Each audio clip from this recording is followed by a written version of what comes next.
Okay, today we're going to talk about the seated bicep curl. I have my client here, Estrella, and I guess we'll get right to it. So, for the explanation, you're going to start with your dumbbells at your side. I guess maybe I should sit down first, right? To show you how to do it. You can just... Okay, so you'll sit down and you'll start with the strong foundation, so press into the ground with your feet, and then keep a straight spine by activating your core. And then it's kind of hard in this chair, but I don't have a lot of options at home, so I'm going to sit on the edge.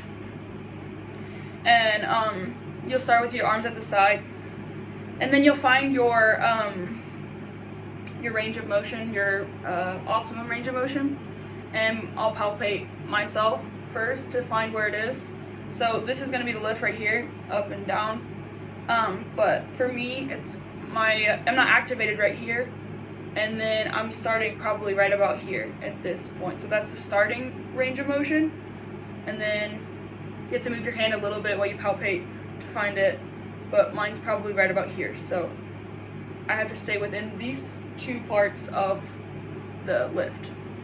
2 ranges of motion. 2 points of the range of motion? Yes. Okay, so when you're doing this lift, you want to keep your elbows at your side. Your elbows aren't going to move like this. You're going to keep it in line with your spine, and then you're going to do it together and staying within that range of motion. Like my elbows aren't moving and my spine's straight, still activated through the ground, so I have a strong foundation. And honestly, it definitely helps with being able to lift more or activating, so make sure you do that. Cool. So if you can have a seat, and then I will get your form first. So about feet hip width apart. Strong foundation, good job. So now you'll have your arms at your side, and then I'll palpate one of your biceps, and then maybe the biceps are different, so I'll have to palpate the other one too, but we'll find it. So go ahead and have your arm flat, and then go ahead and start slowly lifting up. So go a little lower, let me see. Probably right about there is where you start, and then go ahead and lift up, and then you'll probably stop right about there. So that's going to be your range of motion for your right arm. Sometimes your arms aren't perfectly the same, so maybe they're a little different. So we'll have to do this one too. But if they're the same, then we can do the lift at the same time.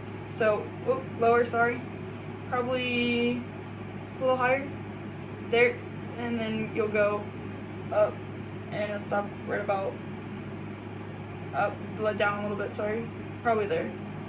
So pretty much the same for both of them, right?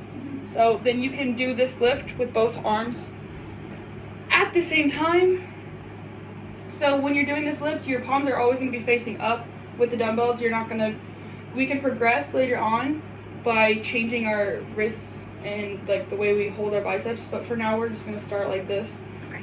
And so just keep in mind that you keep your elbows at your side, a strong foundation, and then I'll give you your biceps. God dang it, not your biceps, your dumbbells. Okay, as a trainer, my responsibilities are to make sure that she's not going to hurt herself and that she's staying within that range of motion that we just found, and also to spot and cue. So you can go ahead and start at your beginning of your optimum range of motion, and then go ahead and lift through.